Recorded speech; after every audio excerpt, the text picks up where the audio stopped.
You know, it's kinda wild to me to think that people have more fun with Techter than Force these days. Back in the day, Techter was known under a different name. Pain. I jest. Or do I? Well, let's find out. I compiled a complete timeline of Techter to the best of my ability. We're gonna take a look at how Techter started out and evolved over the years until it eventually became what it is today. A quick disclaimer though, I won't do a video like this on every single class, simply because I don't think I'm experienced enough with them. I'd be talking out of my ass, I'll save you the trouble. So, without further ado, let's dive into the video. Our journey begins on the 12th of September, 2012. Roughly 3 months after PSO2 launched, we were graced with Fighter, Gunner, and most importantly Techter. But Kathy, it's called Techter. These silly PSO2 global version localizers misspelled the name. Honestly, the blame should be put on the translation team of PSU, not PSO2. The Techter part of the name has always been mistranslated on every class it has been featured in. The community patch for PSO2 simply ran with it, even though the hiragana translates to Tekuta, which probably should be translated more to Techter, but Techter works as well. There is a lot to criticize about the translation of PSO2, but this ain't it. The name Techter also just doesn't make sense in this game as it implies this class is proficient at casting techniques. Techter has access to wands and talus, neither of which had any photon arts. Dark elemental techniques returned and all new wind elemental techniques were introduced. Light element techniques were already in the game. Let's check out the skill tree. You may have noticed that this looks a lot different than the current one. This was the original, raw, unfiltered, Techter skill tree. And honestly, it's kinda trash. At this point in time we only had 45 skill points, so being proficient in all 3 elements just wasn't a thing. You might also notice that Territory Burst is an active ability that takes up to 10 SP. That was a very yikes time period. At least the icon looked cool. So, how exactly did Techter play on launch? Well, you can still experience the glory simply by not activating wand lovers during a quest. The idea was that you use charge techniques against enemies in order to fill your focus meter, which slowly drains over time. Once the meter is filled, your normal attacks begin causing photonic furies on impact. Yes, my dear viewer. Originally, Techters couldn't just center their gameplay around normal attacks exclusively. Also, it has to be a charge technique specifically, this will be important later. You also didn't have sidestep. So, if you wanted to evade enemy attacks you had to use this long blind escape dodge. But, you know, don't judge a book by its cover. Maybe the class performed well regardless. On the 31st of October, Sakai-san had to publicly address Techter's low performance and promised a plethora of buffs. Yikes. Earlier this month we received the Saw line of techniques, which also gave us Safoi. Originally it was intended as a melee technique for Techters, but the damage never really was there. You also had to use Force as a subclass, because of how tech-orientated the original Techter design was. The problem with it was that it didn't boost the damage of melee attacks at all. We also received the second tier of elemental masteries as well as element precision hit. So, the tree now looked like this. Yes, they forced us to spend 5 SP into the status ailment boosts. These skills are just wasted SP. We ran into issues with the original skill tree design really quickly. Quite baffling that no one at the dev team considered redesigning these trees sooner. Also, a quick note on elemental precision hit. Originally, it didn't boost melee and range damage at all. Only techniques. With how Techter was treated at launch, why did Wand even have a melee gimmick at all? Such a head scratcher. We received the buffs 1 week after Sakai-san promised them to us. I won't read them out, but you can see the list on the screen. Pretty much everything across the board has been buffed. I really don't want to know how tiny Wand's normal attack range was prior to this. Even these days, after several buffs, it's still small. Unfortunately, I don't have the specific values for all of these skills because they're not well archived. I don't even want to imagine how low they must have been.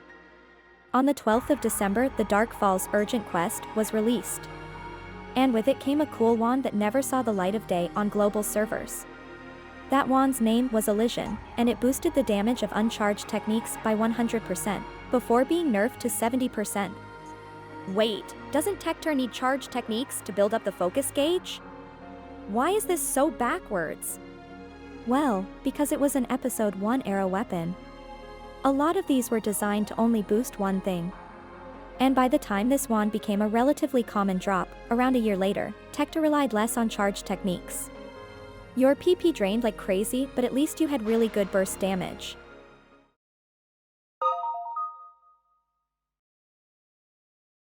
Four months into 2013, new skills for Techter released. Rare Mastery Techter was absolute garbage. The original iteration of this skill only boosted your tech power by up to 50 if you put 10 SP into it. That is such a tiny increase, it's not even worth it. Just max out the first skill on the skill tree and you'll have a much better result. The power you gained from Rare Mastery didn't get boosted by things such as Shifta or Alliance Tree power buff. We also received Extend Assist, which extended the maximum duration of Shifta and Deban to 3 minutes. But only if you dumped 10 SP into it. May I remind you, we only had 70 skill points to spend during this time. On the 17th of July, we received the Episode 2 update. It brought us the all-new Braver class, and would you look at that? A Braver mag splits your mag's dex into melee and ranged power. Surely, they also added a similar skill to Techter. After all, we have a lot of wands that require dexterity to equip. They didn't give us Techter mag. Episode 2 also brought the Na line of techniques, which gave us Nabarta. It was meant as another melee technique, but it wasn't great. We also received Xanverse, and this technique was kinda broken. For those unaware, Xanverse is a field you place around yourself. Any damage dealt inside this field, by any player, will be dealt back at a lower rate as wind damage. This skill benefited from weapon potentials, skills and enemy elemental weaknesses, so you could supercharge it like crazy.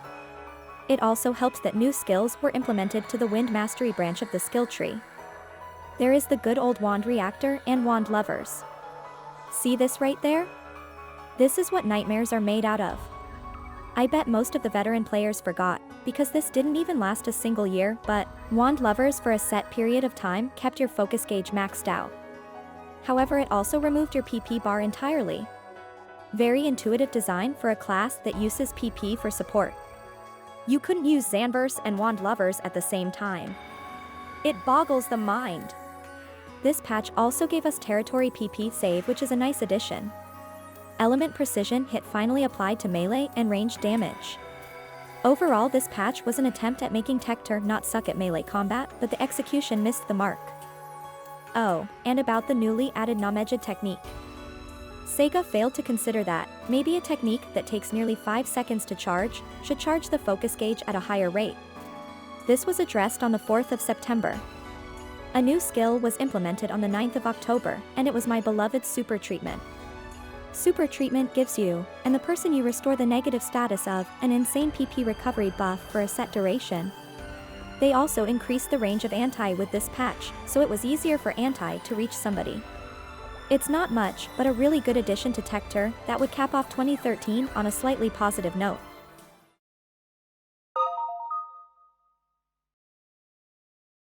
New year, new me, am I right, gamers?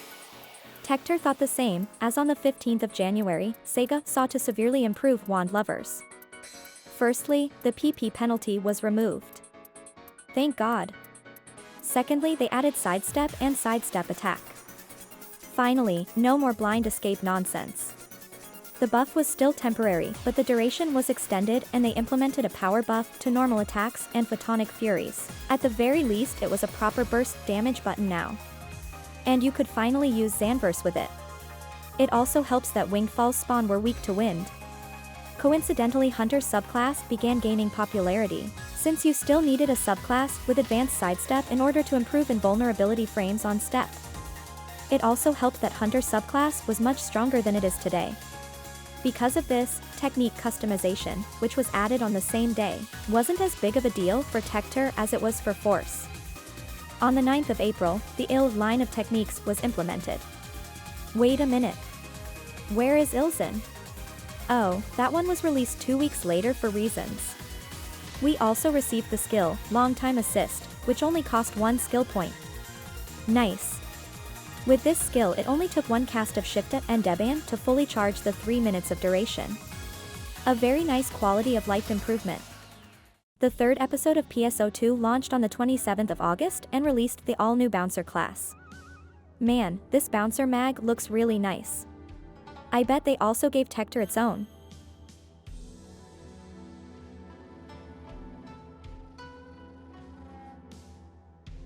Episode 3 brought massive changes to all existing classes.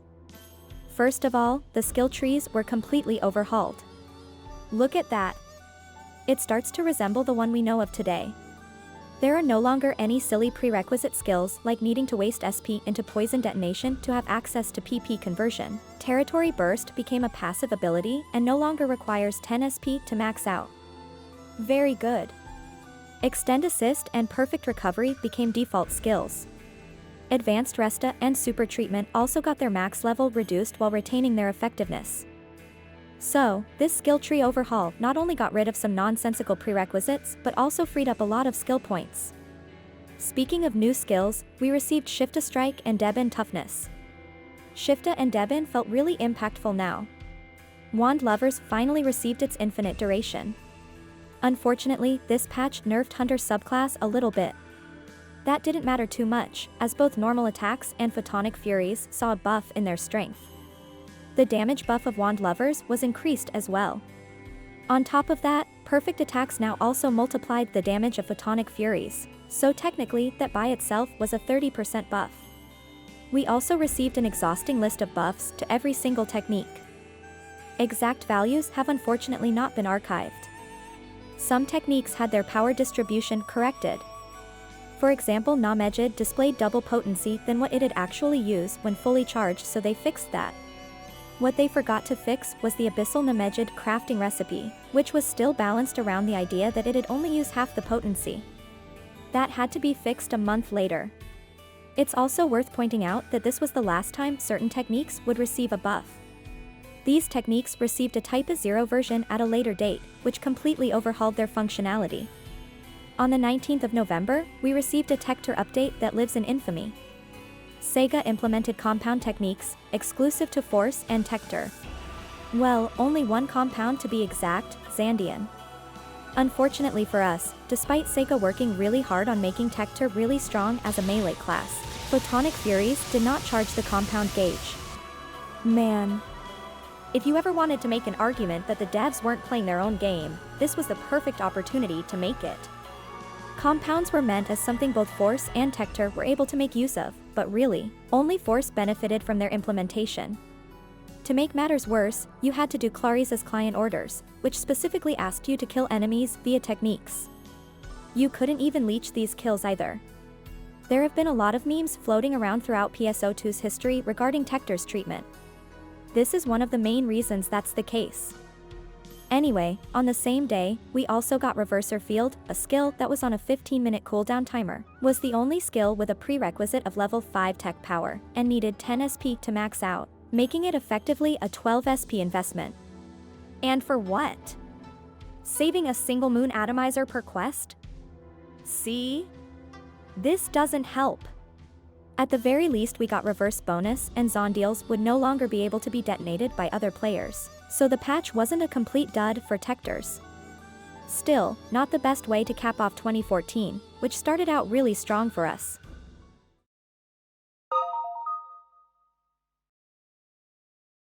Fomelgen, the second compound technique, released on the 22nd of April.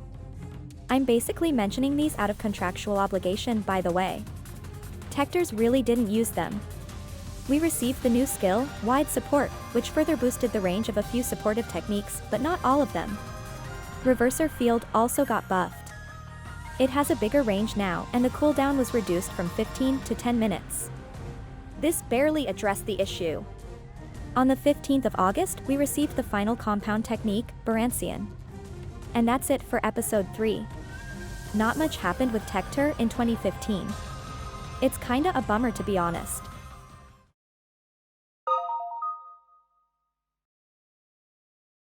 The fourth episode launched on the 27th of January, and I won't even bother making a Techter mag joke this time, because even summoners didn't get one. Even though they should have. Techter received a new skill, Wand Focus Element. This skill, which was an active ability for some reason, gave Photonic Furies a small chance of inflicting status ailments. Not the most impactful ability, but it's nice, I won't complain. On the 9th of March, the new skill ring system was implemented. This gave us 2 skill rings we can equip to further enhance our gameplay. First was Tech Charge Parry. It provides guard frames while charging techniques. It's very useful. This essentially turned every territory technique into a block button. The second was Recast Reverser Field, which reduces cooldown of Reverser Field by 50%. Well, that one went into trash really quickly. Techter received some quality of life improvements the following month. Airborne Wand normal attacks wouldn't descend as quickly, allowing you to stay in the air longer while chaining perfect attacks. Unfortunately, they didn't fix it entirely, so you were still losing altitude. Techniques also received better perfect attack timings on wands, and wand lovers no longer expired upon restarting the quest. This didn't apply to Wand Focus Element though. On the 8th of June, the previously mentioned Type A0 techniques began rolling out. First was Mazen. Originally meant as a melee range wind technique for Techters, it was now a medium range wind technique more suited to force. It became the strongest wind technique to date, given you managed to keep the enemy at a perfect distance. 2 months later, PSO2 finally went to America. And by that I mean we received the Las Vegas update on the 24th of August, and not a North American release. The skill ring system was expanded and added some really nifty skills. We received Short Blind, which significantly shortened the dodge action for rods, talus, and wands. Well, on wand if wand lovers wasn't active for some reason. I really don't understand why SEGA refused to overhaul this weapon. If the active ability needs to be permanently active for it to function properly, then just overhaul the weapon entirely. This update also brought us the wand element change skill ring. We finally didn't have to carry 6 elemental wands anymore. Or so you'd think. Unfortunately, techniques such as Zondeal and Megaverse still changed the element, so this ring had many flaws. These flaws would continue to pile on as more Type 0 techniques released. For example, Ramaged Type 0 is a core part of any Techter's kit. Unfortunately, it's a dark element technique.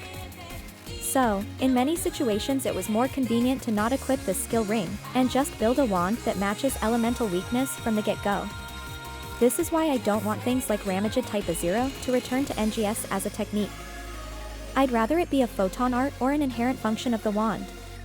Anyway, where was I? Enemies in the Las Vegas area also dropped the Form Scythe. A wand that shoots shockwaves with each swing. It was pretty nice. Safwa received its Type 0 crafting recipe the following month. It didn't deal good damage, and the travel range was worse compared to IL Zond, but at least we finally had a decent gap closer on wands that traversed vertically. If only Swift Smash could do that. To cap off 2016, SEGA released the Effort Symbol skill rings. They weren't incredible from what they provided, but I really liked the visual effect on them. Speaking of the effort symbol, one question I get asked a lot is where did I get this awesome Techter sticker from? Well, you can obtain the sticker from this extreme quest. It is coincidentally also required in order to finish grinding the Techter effort symbol. If you want to obtain it, you'll have to beat the quest as a Techter. So, if you'll get bored of NGS and want to up your fashion game a bit, I highly recommend aiming for this sticker in PSO2.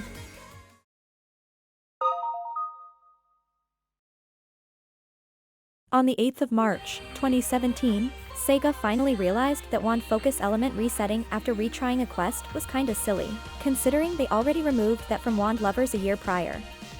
Nabarda and Gigrance received Type A0 versions, and boy oh boy, Gigrance Type A0 is fun as hell. It was actually what originally sold me on Techter. I decided to level it back in 2017 to meet the original unlock requirements for Hero, but Gigrance was so fun that after the Hero hype died out, I went back to playing Techter. Nabarda Type A0 functions somewhat as a block counter. Unfortunately, it was Ice Element, so it dealt bad damage on Techter. 2 months later, it was time to fight Deus Eska, the final boss of the 4th episode. He dropped the one and only, the legendary, the immaculate, the magnificent, Lavis Cannon. It had a really bad drop rate. Across all 10 ships on the JP servers, only 5 dropped on a weekly basis. It was incredibly hard to obtain, but it was so powerful for Techters it remained best in slot for 2 years straight. It sped up wand attacks significantly, and removed hitstop entirely.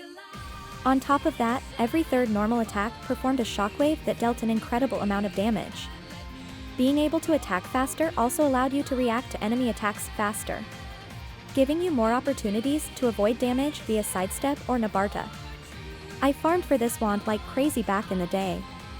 Sniped as many Deus Esca triggers as I could humanly stomach. Unfortunately, it was not meant to be. I didn't receive my Lavis cannon until the Conqueror's crests were added to the game, approximately a year later. Man. Episode 5 released on the 26th of July. Oh.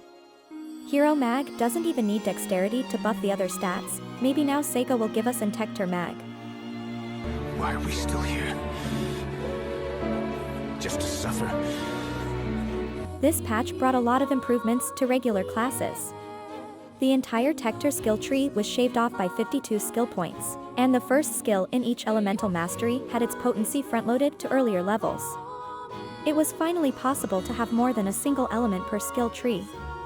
Zandian was buffed, but compound techniques were overall nerfed. Force players were just spamming them too much, so they were put on a 2-minute shared cooldown.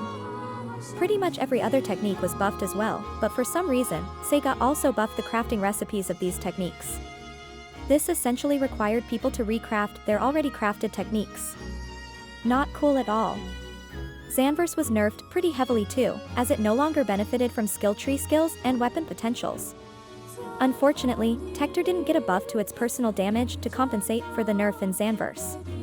Overall, I'd rate this patch as an overall net positive for Techter despite the nerfs. However, you probably heard the story already. Hero was so unbelievably OP compared to the original 9 classes, that even with all these buffs none of them could keep up. SEGA promised more buffs as soon as possible, but the damage was already done. Unfortunately, this entire situation would also expose why the devs felt the need to distance themselves from livestream content. I don't know exactly in which livestream this happened, but Hamazaki-san kept being bombarded by players asking him to buff and improve OG classes, because they couldn't keep up with the content that felt tailor-made for Hero. At some point Hamazaki-san replied with, "Well, if you're so concerned with not keeping up, just play Hero instead." Ouch. Needless to say this didn't go over well, and he was pulled from the live streams ever since. The player base felt justifiably betrayed. For us Techters it was just another Tuesday. But this highlights an important issue.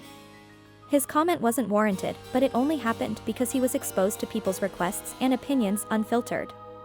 This is why with NGS we have a middleman to collect and compile requests for the developers. This ensures they'll know how much you want things to happen, without having to be exposed to it relentlessly. On the 27th of September, we received the first wave of these promised buffs. Wand normal attacks were buffed significantly. This was done by taking a large chunk of potency from skills such as Enhanced Attack, and its corresponding skill ring, and moving it to all the regular class weapons. Rare Mastery was overhauled into a flat damage multiplier, and is now a default skill, so you no longer had to spend SP on it. All travel techniques also had their travel distance increased, including Zandian. The second wave of buffs came the following month. It was mostly a quality of life update though. Every skill that had an activation animation either received knockback resistance, or had its activation animation completely removed. Element Precision Hit also started to boost damage of non-element weak attacks. This was very helpful for techniques such as Ramage Type 0, which you'd want to use against most enemies, even when not element matching. On the 6th of December, SEGA gave Force and Techter a new skill called Tech Charge Perfect Attack Edition. This skill turned every charge technique automatically into a perfect attack. This was a massive quality of life improvement as previously, the first technique you'd cast would never receive the perfect attack bonus. If you didn't have the skill ring for it, every dodge would also break the perfect attack chain. This skill was the second sign of SEGA considering the perfect attack system to be a nuisance, rather than a good gameplay addition. Something we will see more of moving forward. I say second because Hero already had the first blood skill, by the way. In terms of balance changes, wand sidestep range, and jump cancellation timings, were improved, and the max level of element precision hit was reduced from 10 to 5. Not a huge list, but I'll take it. 2 weeks later, the Crimson Dragon Urgent Quest released. With it came the Val and Atlas weapon series, which introduced the all-new S-grade augment system. S4 augment slots were class-specific, and while there were some dud skills, Wand got off pretty well with S4, Wand Impact. This removed hit stop on Wand normal attacks, as well as increased their attack speed. Not as much as Lavis Cannon, but still by a good amount. Unfortunately, this would also highlight the issue that Wand desperately needs faster attack speed and hit stop removal. Regardless of that, it was still a good way to cap off the year, despite the entire Episode 5 controversy.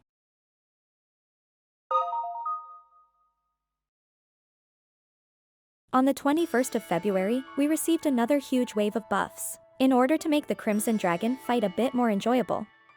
PP Restoration received the effect of increasing PP recovery while standing still, and compound techniques are now on a separate cooldown timer.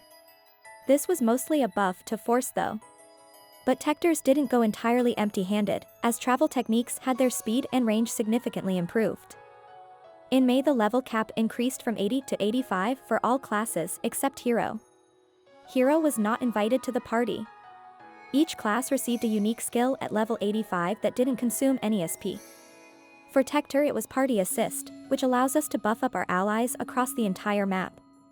People made fun of it at first, but it was definitely a cool addition, considering how big the maps were for the last 2 episodes. Each class also received high-level bonus, which was locked behind level 80, and did consume SP. OG classes had the benefit of having 2 of those, as it also worked on a subclass. PP Convert also saw a few changes, but these were most made for Force as they're the primary user of this skill. On the 27th of June, it was time for the biggest Techter glow-up ever. Both Techter and Force received simple compound techniques. These techniques didn't need to be charged up, and activated as soon as you pressed the button. That means Techter could actually use them. Zandia created a huge tornado that sucks enemies inside like with Zondeal and slowly kills them inside. Nice. Fomelgia was a little bit weird. It was a rather slow and clunky dash technique and drained a stupid amount of PP. I'm not sure if anyone ever used that over IL Zond. Barancia, on the other hand, gave you wings of ice and light and shot projectiles at the target, while having great maneuverability. Simple compounds were definitely a great addition. But wait! There's more! Techters have been graced with the first ever Wand Photon art, the Heavy Hammer. It was so cool, and actually interacted with the Lavis Cannon shockwaves. It's basically Swift Smash from NGS, but you could overcharge it for a really big bonk. All these new attacks are wonderful, but wait, what's this? Photonic Furies finally build up the compound technique gauge? Deus Christ, they finally did it! Only thing that's missing now is the Techter mag. Did they add it? No, they didn't. Oh well. This patch kinda killed the Hunter subclass for me. Compound techniques required technique damage multipliers, and Hunter simply wasn't providing them. The Fighter subclass was finally on the rise. It had suitable multipliers for both melee and technique attacks, but Techter really needed a better subclass than this. Bouncer subclass would be the best candidate if its stance abilities had a little bit more power. Fighter was the best choice for the time being, unless you didn't care about technique damage, of course. On the 5th of December, the first solo ultimate quest was implemented. Omega Masquerade dropped a very cool wand that reduced PP cost of techs and PA to 1, for a set period of time. This made uncharged Na-Mejid actually somewhat viable to spam. 2 weeks after that, SEGA implemented combined skill rings. These would combine multiple rings into one in order to save space and the need for swapping them in and out. The only relevant ones for Techter were Defense Tech, which combined Tech Charge Parry and Short Blind into one, and Crit Strike, which combined all the damage type specific crit rings into one. Techter deals melee and tech damage after all, so this crit ring simplified things a lot. Fomelgia also got some improvements. And that's it for 2018. Overall, this was probably the best year Techter ever had.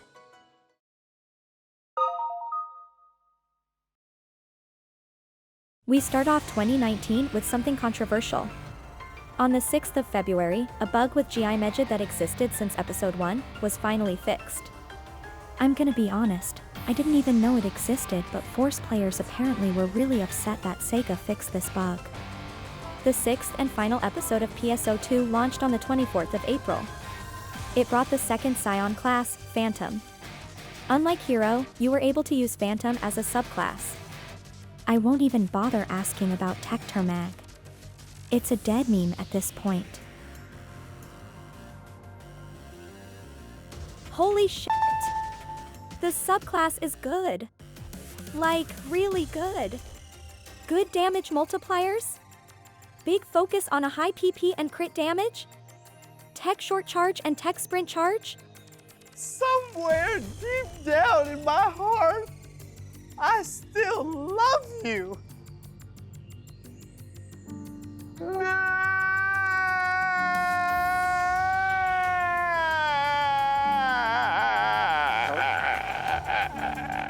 The Phantom subclass was honestly the most fun Techter has been since launch. I can't stress that enough. And that's not all. This patch brought a number of buffs and improvements. Wand normal attacks were sped up in exchange for Lavis Cannon and S4, Wand Impact, being nerfed. Wand Impact being nerfed wasn't a huge deal since we could replace that with S4, Steadfast Will, which increased normal attack damage. A good chunk of techniques were buffed as well. The buff to dark techniques was especially nice since the new enemy type is primarily weak to that element. To top it off, the skill ring, another wand element change, was released. It was only slightly better than the previous one. Things like Megaverse didn't change element anymore, but it didn't ignore things such as Ramaged type of 0, so it was just as problematic as the old version. On the 21st of August, wands would finally stop descending entirely when using normal attacks in the air. But that was it. This was arguably Techter's final balance patch. Everything else moving forward was aimed at Force, since it was still getting balance patches. 2 weeks later, the build-up photon art system was implemented. This was a completely new system that gave OG classes a giant attack they could build up over time and unleash whenever they wanted. It's very similar to photon blasts in NGS. Unfortunately, neither Force nor Techter would ever receive one. You could argue that's because both have access to compound techniques, but in NGS that is still the case, and they still have their individual photon blasts. Being omitted with this system felt really jarring. Why would I do the client orders that increase build-up PA stock when I can't use it on my main class? On 16th of October, the new Infiltration Ultimate Quest was released. This introduced the 15-star Clark Dolce wand. It wasn't super powerful, but it had a unique potential where every other technique of the same element had no charge time. It kinda turned Techter into a red mage. Definitely fun to play around with. Talus received a minor glow-up the following month. It received a new skill ring, Talus Prolong, which increased the duration of Talus deployment quite substantially. Its normal attack PP recovery was more than doubled, and casting techniques in the air gave you a surprising amount of mobility. Compound techniques saw some minor improvements as well. I personally didn't care about these Talus improvements at the time, but Yoshioka-san had something evil in mind, which would make me reconsider my investment in Talus. On the 18th of December, came the beginning of the end for the wand Techter. With the release of Star, new wands were stealthily nerfed. This is something I noticed really quickly. Up until this point, wands always had significantly higher tech power than Talus. This made Talus only really relevant for enemies that could swap weapon resistances. However, with the release of Star, that was no longer the case. Every new wand released from this point onward would match Talus in terms of their stats. Techter didn't get anything to compensate for it. No buff to wand lovers, nothing. Wands are simply balanced around Star now, suck it up. Why did Yoshioka-san do this? Well, it's not really a secret, but the original 9 classes simply weren't all that popular compared to Scion classes. The devs could buff and adjust them all they wanted, but nothing could fix fundamental issues with them. They'd need a complete overhaul, and it just wasn't worth doing it for PSO2. I was part of this 3%, by the way. We didn't know this at the time, but New Genesis was silently in the works, and all the OG class overhaul efforts went into that project. Regardless of everything, Star was a nice subclass. It also had a Techter mag substitute, and the newly released Revelate weapon series brought weapon type specific S5 augments. Wand received Steadfast Harpoon, it's basically the Lavis Cannon Shockwave, and it worked on Star's normal attacks as well. Talus received Rapid Support. This augment eliminated charge time on territory techniques. Instant Charge Zanverse just hits really different. And that's about it for 2019. It started off strong and ended on a bit of a bummer, and unfortunately 2020 won't be better.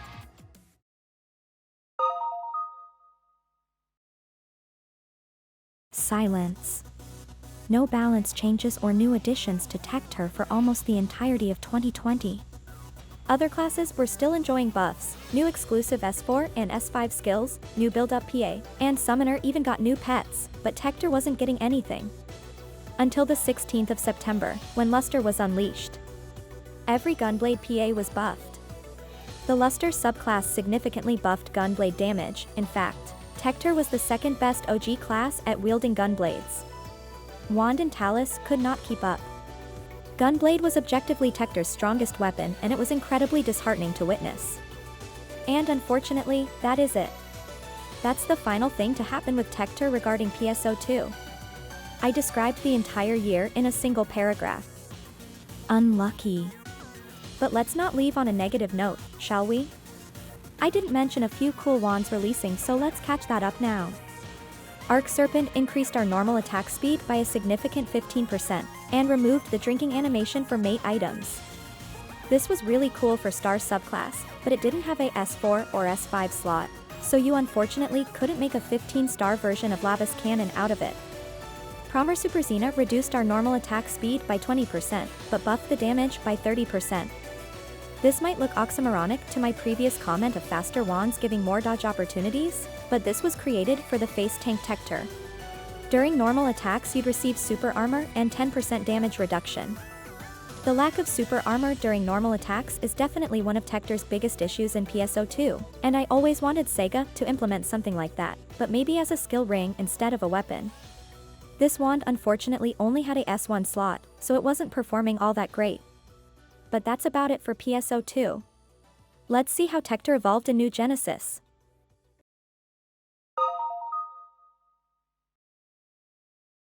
Phantasy Star Online 2, A Realm Reborn. I mean New Genesis. Launched on the 9th of June, 2021.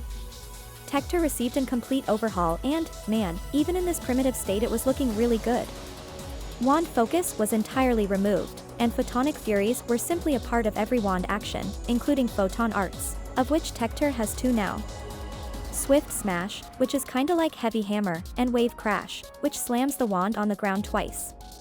Additionally, wand finally has a sidestep counter, and a weapon action, which can block attacks, and perform a counter attack with a shockwave. Lavis Cannon DNA still living on.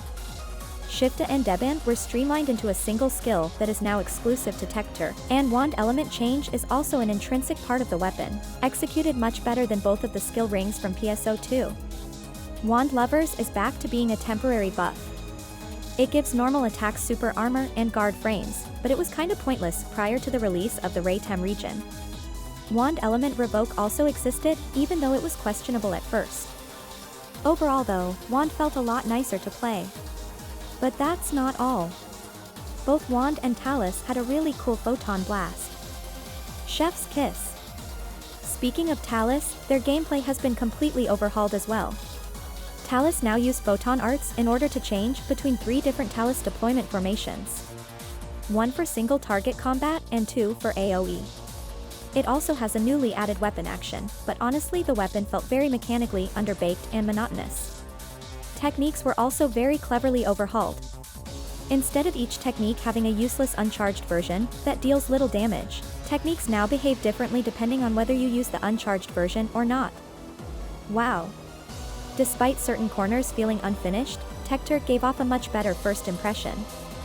I remember when I was writing my NGS Techter guide, I was completely taken aback by the fact that we finally have Talus mechanics to talk about. In PSO2, that weapon virtually didn't exist on Techter. On the 13th of October, Techter received a number of buffs and improvements. Minor potency buffs to both wands and Talus, some quality of life improvements here and there. Nothing major. With the release of Raytem, Techter was expanded with wind, light and dark element techniques, as well as new skills on the skill tree. Wand Lover's Reinforce gave Wand Lovers the much-needed power that was missing on launch, and Overemphasis gave us a skill similar to Star's Overdrive skill, which restores the HP and PP of the entire party. Talus didn't get anything in this patch, which was a big bummer, but it was still a decent patch for Techter.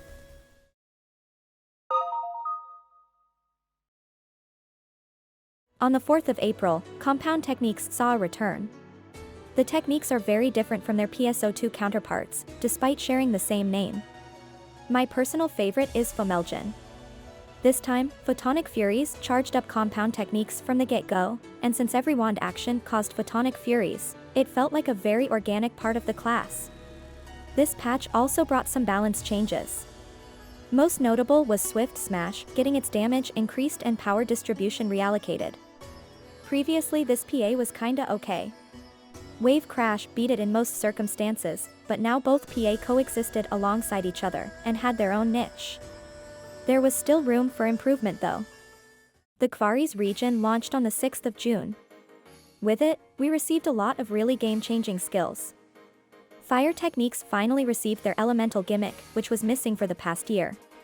Wand received Wand Attack Extra, which gave us this massive 4th normal attack. Wand also received Wand Arts Skip Attack, which basically allows Techter to skip straight to the 3rd normal attack after using 2 Photon Arts.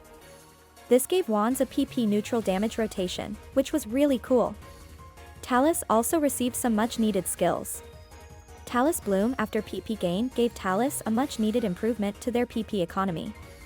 Tricky Capacitor Gauge Amplify on the other hand sped up the buildup of Tricky Capacitor significantly, which also added to improving their PP economy. It took a year, but Talus finally felt nice to play. Still not perfect, but way better than before. On the 10th of October, Wand received a really big glow-up. Almost everything was improved, and this made Wand Techter very fun to play. My favorite part about this balance patch were the improvements made to the weapon action. Previously, the parry window felt very tight, making parrying attacks really difficult, and now it's very forgiving. Swift Smash and Wave Crash also had a fair share of improvements like guard frames on Swift Smash, or super armor on Wave Crash. I was a really happy Techter main that day, and it was very heartwarming to see other people try Wand out, and becoming Techter mains, once they realized how fun the class was. Catching up to present day, with the release of Stia on the 12th of December, Techter was treated with another batch of new skills. Long Range Shifta Deban allows us to cast Shifta Deban at a distance. I don't know why this exists, we have party share after all. Compound Charge Amplify increased the speed at which compound techniques were charged up. This stacked with the same skill on Force's skill tree, so the class combo has more compounds than it know what to do with. Element Revoke Pursuit is perhaps my favorite wand skill in the game right now. It builds up really quickly from Photonic Furies, and holding the weapon action makes you discharge your element, causing a huge explosion in the process. Some people are giving me the credit for this skill being implemented, as it loosely resembles a similar skill I requested in the feedback channel on the official Discord. Personally, I have a hard time believing I'd ever be able to influence my favorite class like that. There is reason to believe this skill was always planned, and SEGA just waited for a better opportunity to implement it. But at the same time, this skill completely nullifies the regular revoke skill, which suggests it wasn't planned from the get-go. Anyway, last but not least, Techter received Talus Marking. This skill marks an enemy after a certain amount of hits, and boosts your damage against them. It was an attempt at improving Talus as a weapon against bosses, but it could use some tweaks. For example, it takes way too long to mark an enemy. And that's about it. We caught up with the present day. What a turbulent history. I don't think I need to point it out, but Techter's original design just wasn't working out. It's very clear SEGA wanted a melee caster that specializes in support, but they arguably did that better with jet boots. Fixing Techter's lack of PA with Type A0 techniques was an interesting approach, but because they were techniques, it just didn't work as well as SEGA had hoped. Wand really needed a complete overhaul, and that was apparent very early in the game's life, but it never got one. Well, not until NGS anyway. I can only speak for myself, but NGS Techter is a lot of fun. It's not the most in-depth class, but at least it has a gameplay loop that isn't just left mouse click.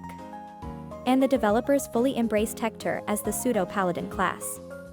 Honestly, Wand should be renamed to Hammer at this point. What did you think of Techter though? Have you played it at any point in time?